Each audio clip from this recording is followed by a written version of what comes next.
We're back with Hawaii's famous comedian, actor, and entertainer, CEO of 2968 Productions, Augie. You can't see this, but I'm like, my aura is just beaming right now. Can you feel it through the microphone? Yes, we can feel it. Augie, tell us more about 2968 Productions and what does it represent? 2968, it's a company from So your my wife address? and I. No, we were born on the 29th day in the 68th year. How's that?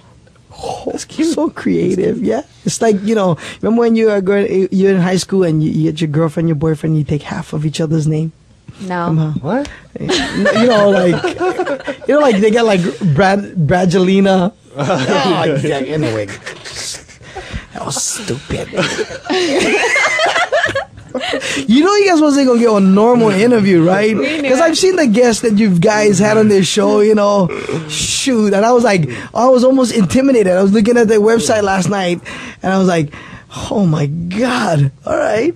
All right, it's good because, I believe in putting everything out there in the universe. So if I can be in the same realm as guys like, Mr. Watanabe, DeMello, then maybe I'll have a home on Diamond Head someday.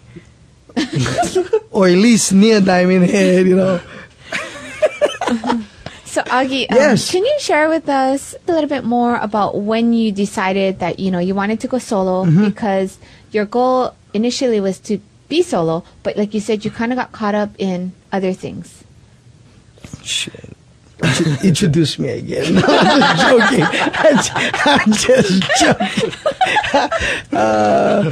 Well, you got off track, like I said, about 2.5 years into my third year working on the radio. So, at about the third year, I just realized this is kind of boring. I drive through traffic every day. I sit there and I never felt motivated. And I don't want to diss on anybody or, I just felt like the direction we were going wasn't where I saw myself in the next 10 years. I just saw myself sitting here and being old grumpy men, and I never do that. I'm a guy that loves to attack the jugular. You give me the keys to your car and I'll drive it. You know what I mean? Because I'm very ambitious. I grew up that way. You know what I mean? When I never had money, I sold newspapers. And my dad said, you like do sports? I said, no, I make money. How do I make money? Because you're not making them. We live in a housing. Holy smoke.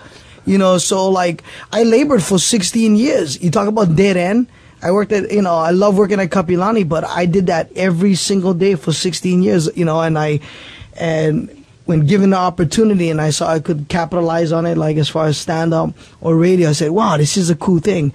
And I remember always letting the guys know that I work with, if I got to go back labor because you're not sticking to your A game and you guys just think that this is, all fun and games, I'm out. And basically that's what happened. You know what I mean? I went, in this game of radio, once, you're not funny or once you're not popular anymore, you hear disc jockeys here and then where they at? They're gone, just like that, and I wanted to always make sure that I'm on top of my game, and it's somewhere along the line I felt like it wasn't going nowhere, it wasn't fun anymore, and it began to felt like that. I started to feel like that because I remember how it was in my first marriage. Let's just be honest over here. You know what I mean? You wake up and you go, this is not working anymore. And you go, you either make some hard decisions and you go, I'm going to make things better. I'm going to learn from my mistakes and make things better. Or you stay in there and you get grumpy, you get mad, you get complacent, and you just satisfied where you're at. And I hate being satisfied where I'm at. I always got to think, what can I do next? What can I do next to move to move me to want to get excited about doing something? And that's what happened. It wasn't because, I don't like my partner, or it wasn't because of the station. It's because I got bored and I got tired and I wanted to do other things. So it's just time to move on, right? It was time to move on. So you do your business that has, DVDs, live performances, and then what else? TV show. TV show. Just about anything, Books and stuff? Yeah, that's next. I have this cool concept I think you guys are going to enjoy, you know, a nice table book. See, I shouldn't be saying that because my wife will lose her mind if she is listening to the interview right now going, oh, another project. Another project. You know how, you know, right after we did Farrington High School, the second DVD, like a week later, I never tell her because I know she was going to lose her mind. We sat in Zippy's and I said, I want to do Blaisdell Arena 6 months from now. What? Oh my God. Blaisdell Arena.